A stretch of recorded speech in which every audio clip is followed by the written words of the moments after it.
And that was when I also rediscovered exercise in this different way. I was like, all those years of yoga and Pilates and all the dance and this to try to achieve something was just pointless. Why don't you just see what feels good? And I just started changing my movement. And yeah, it just feels really good to just feel good. I always say it feels good to feel good, whatever that is.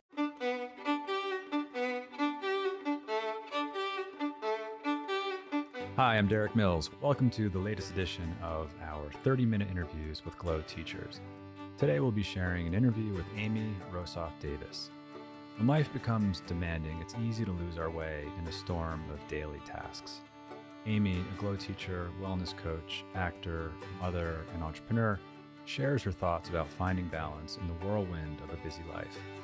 Amy and I talk about an awakening she had that transformed exercise from an obligation into something that just feels good. This realization changed her movement practice profoundly, creating a new pathway to self-acceptance, body freedom, and self-love. She discusses her wellness routine, including the supplements she takes, and shares her experience working with Team GLOW. I hope you enjoy my conversation with Amy Rosoff Davis.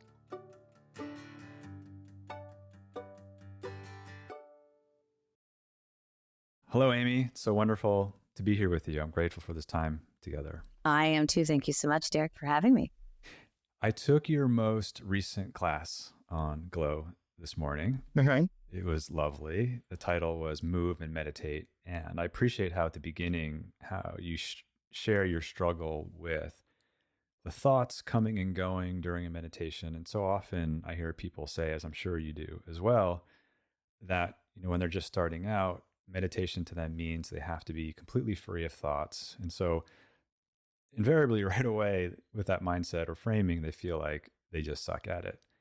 And so the more people hear that from people like you, the better. Yes, meditation has been and probably will continue to be quite a journey for me. I have a very fast moving mind and always have. And it's also something that is really important and a part of my practice, both as a human being, a wellness coach, a trainer, a mother, a partner, everything. And it's something I really emphasize for my clients because I know the benefits of it. And I'm so much better when I meditate. And yet I admittedly am not, good at just turning the brain off. So learning how to work with my brain has been the key. And actually I use James on you guys on GLOW all the time and sit through. And I've tried so many different meditation teachers and apps and have just accepted that maybe my brain doesn't turn off, but thoughts can just come and go. And I can always go back to my breath and, start again. So I suspect you're in the overwhelming majority that it's a challenge to turn off the brain. I find for myself, it's a matter of observing and just being okay with what comes up and monitoring that. 100%. Well, yeah, it just kind of accepting is, for me, acceptance and growth are two of the most important things in my life, in addition to feeling love and joy and all the things in between. But, anything other than acceptance is just fighting the current moment or fighting the past or being worried about the future, which I, again, admittedly all the time do, especially coming from an anxious mother and just all the things thrown at you in life. And I happen to juggle a lot of careers and kids and clients, which also sometimes feel like kids. So it's hard to accept and stop when I need to. But when I do, it's such a vast difference in even how fast I speak. It's the benefits of just, even if I just turn off the phone, lay down, if I just think of something, but I'm just not multitasking 90 things in my brain is like, you can stop for a minute. It's okay. Or just do one thing and it's okay. Right. We're so programmed to think we need to be multitasking and doing so much. And yeah, this brings to mind something you said in a podcast interview that you gave where you really struggled I don't know if you were a new mom or you were relatively further along into the journey, where you were observing that force within you to be pulled in different directions of, I want to be present here for my daughter, or I forgot if it was daughter or son at the time. But I also feel like I should be working, and I should be just going as hard as possible. And so, yeah, I can imagine that that's when that skill set really comes in handy. Yeah, I constantly, even today and last night, struggle with that work parent balance. I don't even want to call it a balance. It's almost just a constant juggle and conflict in my heart, because I want to be with my kids as much as possible. And especially compared to other parents and friends I know, I'm very fortunate in that I make my own schedule. So I am home with them a decent amount. I have a studio at the house. I'm in and out. I'm not dropping them off at, daycare or school from 8 to 6. And yet that also makes it almost so much harder, because I know I have the option of being with them, and I feel this guilt working and then this guilt not working. And even last night, my husband and I went to the Hollywood Bowl, and they were both sobbing, "Don't leave, please." And I felt bad because I worked all day. I had an event yesterday. I taught, and I knew I had work today. And it's just this constant struggle. And that's also just true love. You just, I want to be with them, and yet I love my work. And, I even had a client here before, and Ellie, my daughter, just wanted to come in and hang, and all of my clients become friends and part of the family. And she said, "I just want to hang out with you and Sarah." And I said, "I understand that. And Sarah's really cool and fun. And I know you like to get on the Pilates machine, but mommy has to work right now. And let's make a plan to watch, an episode of Bluey later, and read and draw." And, so I think it's kind of like meditation, just accepting that I'm never not going to want to be with my kids. And I'm also never not going to want to do my work. So that's what lights me up. So I don't know if anyone has the secret. I'd love to know, but I am still learning. Oh, well, I think the secret is in what you're doing, is teaching the healthy boundaries, and that there are many different dimensions to life. Yeah.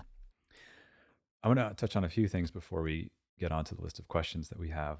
In your bio, it says that you reject the notion of achieving perfection when it comes to fitness, and that your method shifts the client's desire from obtaining a certain weight or size to finding the joy in movement and appreciating what our bodies can do. And then later on, that your holistic approach encourages sustainable self-care, and that you argue that as little as 5 or 10 minutes of meditation, breath work, or restorative yoga can make all the difference. And I just so much appreciate that about you. Yeah, I just, I feel like I spent so much of my younger life, especially I was always a performer and an actor. And so I was constantly competing to get jobs. And then I noticed so many people having the same thing with their bodies. And I was like, there's got to be this freedom from constantly being at war with your body and trying to be, what does a number mean? What does 120 pounds mean? Or what is a size, whatever what does that mean? Don't you just want, kind of like people talk about, I had a career coach talk about financial freedom, in that just having, not any money worries, and having the freedom to just live life and do everything as you want with, gratitude and being whatever, all the things. But I was like, I wish everyone had that with their body, because body freedom and self-love is just, to me, it's the most important thing. For years, again, I was younger. I was like, oh, I should try to be a certain this, that. And I was never happy. And I felt like I had to go to the gym and log all these hours on the elliptical. And it wasn't fun. And then I stopped, and I kind of reworked my whole system. I alkalined my body. I discovered infrared sweating. I went through a really big breakup and a shift in myself. And I really wanted to become the best version of myself to meet whoever I was supposed to meet and spend the rest of my life with. And that was when I also rediscovered exercise in this different way. I was like, all those years of yoga and Pilates and all the dance and this, to try to achieve something was just pointless. Why don't you just see what feels good? And I just started changing my movement, and yeah, it just feels really good to just feel good. I always say it feels good to feel good, whatever that is. And we're all on our own mat. So it's not, it'd be horrible if we all looked the same. It'd be so boring. Yeah. Yeah. Yeah, feeling good and learning how to move and how to navigate with the bodies that we have makes me think of another segment in an interview you gave with splits59.com. And in there you say, no matter what my day is, I try and fit in intuitive movement of some kind. If not, I don't sweat it. And then I just go on with my work day, smiley face. So I just have a two-part question about this. So one, what does intuitive or mindful movement mean to you? And how would you recommend people develop that listening and action skill? As a side note, we love that term, mindful movement. We refer, you probably know this, to GLOW faculty as mindful movement experts. And then part two is, can you share with us the parts of your background that have contributed to you seeing what you do both for yourself and in your teaching clients as mindful / intuitive movement? Yes. Well, first of all, it really helped having 2 kids to realize that my time was not ever going to be what it was before. And I mean, even having 1 kid and juggling things. And again, going back to me in the past, thinking I needed this certain amount of time to exercise, but it wasn't mindful movement. And to later in life realize that I could get, and I say this to clients, you get so much more bang for your buck when you're executing the right form, when you are mindfully activating a muscle, releasing it, stretching it, moving it, holding it, balancing. That connection, I mean, for at least me, changed my body, not just, on the mat or on the reformer, but I mean, I joke that I vacuum with fervor. Like I am just like, my engine's going. So whether I'm picking up toys, and I even have, shared videos of that on Instagram, or I'm making the bed, I am just like, everyone's like, oh, you walk like a New Yorker. And I'm like, well, I am a New Yorker. So, think of that, like, I run fast. So I happen to just always have my engine going, which at some points is a detriment to me when we go back to the meditation version, but it does help. I'm just active every day. So, if I get 5 minutes in the studio alone, great. And I'll probably do a plank series and some kind of glute work. And, I love the 9-inch Pilates ball because I suffered for so many years getting all of my abdominal work into my lumbar spine because I have a sway back. Just one of the reasons I was not able to be a ballerina and was getting yelled at in class. I was like, I'm not arching my back. It's just doing that. So, but when I figured out that mind-body connection, which I really, was going back to when I went back to, relearning yoga and getting, recertified and getting new teachers. And same with Pilates, just learning different ways and properly activating my muscles, like so much changed. It was, again, it wasn't this, it's quality over quantity. And I've noticed that with clients where it's fine. It's the form, and then even, when I see people's knee or their ankle or their, the plank, form is so important. And even for something as simple as like arm dancing, you can activate your muscles and get so many results without any equipment by just knowing like how the muscle can activate and, not be in the wrong position. But it took me many years to get there. And then my teaching changed as well. And I've just seen clients really benefit both physically and mentally from not having, again, this addictive relationship with exercise. I mean, it's a joy to be able to move and to be able to be kind to your body is really important to me. So for me, movement it should feel good. And one thing that really resonates with me is music. So if I put a good song on, no matter how tired I am, whatever, I can always dig deep in there and move. My movement is a mix of everything. Some days I want to do kickboxing and some days I just want to like hold a down dog. I mean, even just being a parent, I'm like the amount of stuff I schlep in and out of the car every day, or toys that I pick up, or holding a, 27-pound, almost 3-year-old almost all the time. I'm just constantly working my body out, but paying attention to my form. So I'm making sure when I'm, making the bed or picking up toys that I'm mindful of how I'm moving my body, because it's also aging. And if I don't, I will pull something in my back. So, yeah.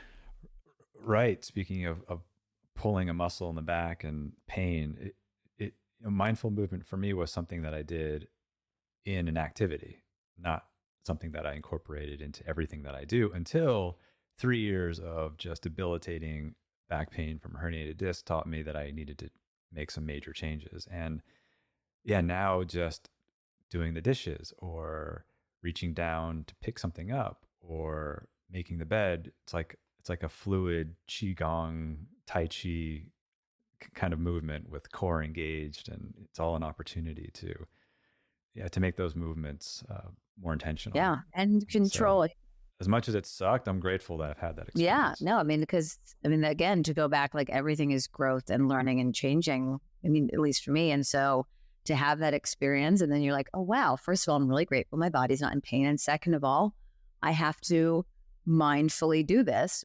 Going back to Tai Chi, I actually did Tai Chi in college in one of my acting studios. And again, it's like dancing. It's so much the tempo and the intention behind it, which is the same. I could have a client like barely move their leg in a pulse, but if the activation is correct and the intention, and they're extending that toe, that muscle is just going to activate, and they'll get so much more out of that exercise than doing 100 squats, without engaging their core. Right.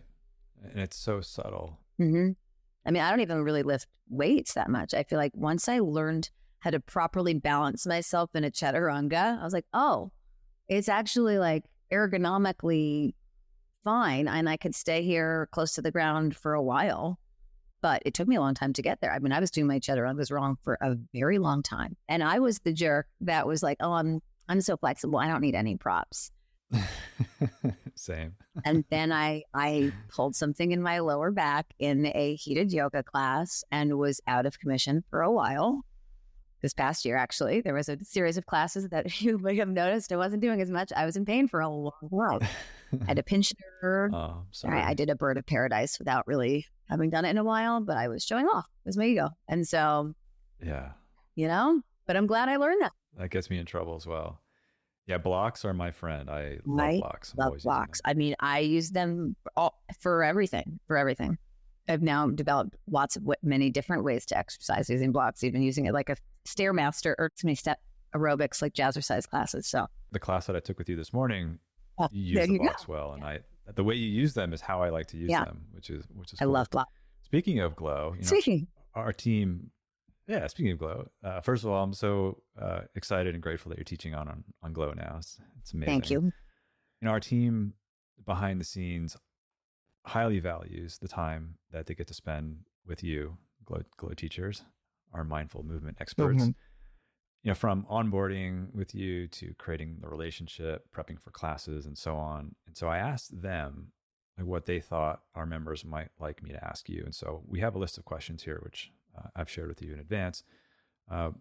Given the amazing conversation we've had so far, we definitely won't get to all of them, but let's go with the first one. What's it like behind the scenes working with Team Glow? And I'm especially interested in asking you that question because even though we haven't gotten into this, you have an extensive background in the performing arts. You're an actor, you have a theater company. Yeah, I have a theater company I founded with my friends from Tisch that we are funded by Shonda Rhimes. We have a very lovely, large board and thriving. We have 80 members now. I started with 5 girlfriends. Yes, I'm still an actor, but I think performer and Jane of all trades, I've been calling myself. But yes, everyone on the Glow team is so lovely from day one, even back to when I'm, pre-COVID recording in the studio, the few lovely times I got to, and just every email, there's just such kindness and positivity, and really, especially this year, I've had some personal stuff with my son, which I haven't shared, and he's fine, but it's been an interesting medical journey, and everyone has been so accommodating and kind, and it's just you guys are really, really lovely to work with. So there you go. Yeah. Oh, wonderful. Thank you. I'm sure they're going to love hearing that. And I wish the best for your Thank son. you. I hope he's okay. He is. He's a anomaly. Yeah. His vascular system in his brain has making neurosurgeons all over like fascinated. So, but he's fine. It's been a year. So going even back to another one of your questions, movement and meditation and all that has been my savior. Even again, if it's 5 minutes and I'm just like, I know for a minute and, jump rope, which I never really do, but whatever Right. it is. And everyone on the team's been so flexible with my insane schedule. I mean, I'll be ready to record and then a child will come in or a gardener there's times where after I feel like so many times I'm like, did I say anything correctly? Was I even talking? So I mean, a year ago, when I turned 40, I got COVID. I had no idea I had it. I recorded that morning and I remember I was recording and I was like, I feel so off. And it was my day 1 of COVID. I was like, I can't believe I streamed a workout. My brain and mouth and body were all like discombobulated because I never got sick. I just was like head fog. And, but everyone was like, yeah, I think you might send some. I don't know. It was just so nice. It's really a lovely, lovely company. And I'm so grateful to be part of your community. So thank you. Wonderful. Well, thank you. Well, as I mentioned, we're grateful as well. So we often hear directly from our members that even though they haven't met you, our Glow instructors, they begin to feel this helpful connection that tends to persist after practicing with you for some time. And we also often hear from teachers that they meet Glow members at their teacher trainings or workshops, or even sometimes they'll be approached in public and the member will say, you don't know me, but I feel like I have a connection to you because I practice so much with you on Glow. Like, have you had that experience? And if so, like, how do you approach teaching online that might help create that effect? Yeah, it's so funny because even friends of mine that I'll run into, they're like, saw you this morning. And I'm like, you did? And they're like, oh yeah, on Glow, or yeah, I've had strangers come up. I get really kind DMs on Instagram. I've gotten people reaching out through my website. I think one of the great things about Glow is everyone's unique teaching style. And, for me, especially with my performance background, being inherently myself. And, I forgot who said at one point, like, I love you say like, zhuzh this, or your phrases. I think I just, I'm kind of just, unapologetically me. It helps to hear that. Yeah. So, and, that's been the same with my clients. It's funny. I'm pretty selective about who I work with. A, because I don't have time. And B, because the energy around me is so important because I'm giving my energy out and I need to save it for my little ones and my 90 other jobs. So I'm very selective, but everyone that I do wind up working with becomes like a part of our family, essentially. I mean, just, we become really good friends. And for me, the struggle sometimes in sessions with clients is that we just wind up the whole time. And, again, I'm just unapologetically me, which is kind of silly and weird and, Kristen Wiggy, I guess. But that's it. Nice. Yeah. And I'm intentionally not name dropping the impressive list of clients that you have that are household names across the planet. Well, you can want to. I mean, Sarah Paulson just left my house and posted about me, so they don't really. Yeah. They will not leave Sarah alone. And I'm like, just leave Sarah alone. So at the moment, how are you continuing to evolve in your studies or your practices, or what particularly has your attention now, or what are you learning or wanting to learn? Well, definitely always wanting to learn because it's really fascinating. And as we learn more as a species about everything, it's important to incorporate that into whatever we've been doing, health and wellness wise, and extending into life. But a few things I'm really that are key parts of my wellness routine are, and I talk about a lot, infrared sweating and heat. I have a sauna. I have an infrared blanket. I have some recovery PEMF mats, which have electromagnetic waves and energy in them. I'm a big advocate of infrared sweating, and this company, Higher Dose, makes a bunch of products that I use in daily life. Again, from my sauna to an infrared sauna blanket that I will treat myself to a TV show and lay in there on the weekend. Or, if I'm feeling anything from needing a recharge to if I have, any muscle soreness, the recovery on their PEMF mat is amazing. Sometimes I'll just take my computer and do work laying on the PEMF mat. I've also been working with this company, Brockshot, for almost this whole year. And that is really my daily go-to. It's 1 shot of sulforaphane, which is from broccoli sprout powder, and is the most powerful and antioxidant on the planet, and detoxifying. It attacks gut health. It's anti-inflammatory. And I just get very overwhelmed by all there is out there. And I am very fortunate. I get sent a lot of supplements to take. And I was trying so many things and I just was overwhelmed. And so I cleared them all out. And I just take a symbiotic and Brockshot and an omega, take 2 omegas. And I take a postnatal vitamin from this company, Needed, that I don't even work with, but I met the mothers at a founding luncheon, and they had done all these studies on, after you have kids, what happens to your body. And it turns out some vitamins are pretty necessary. So, but it's funny because when I did my nutrition certification, I felt like the takeaway was you really just need D3 and Albiquitor, which is CoQ10. But I think especially after having children and, busy days of sometimes, I'm just eating, leftover kid food. I need to make sure that I'm taking care of myself, and skin health is really important to me as I age as well. And so I couldn't stand putting collagen and things, and Brockshot actually works faster than collagen. So it kind of is my one-stop shot. Yep. There's a laugh line. Yeah. Yeah. When prepping for our conversation, I was looking over your Instagram feed, and it's funny, my wife and I are looking to change our broccoli supplement. And so, yeah, it was cool to see that that's the one you're using. Well, I think we'll try that. Give that a shot. I'll send it to you guys. They're amazing. They're on the cover of Forbes. They just did this crazy study at Johns Hopkins, and I don't know if I'm allowed to talk about it yet, but the anti-cancer causing and things that they are doing in their space is adding years to people's lives. And it's truly changed. Yeah, there's too many options out there, and it also adds up. This is like one thing, and there's so much. Yeah.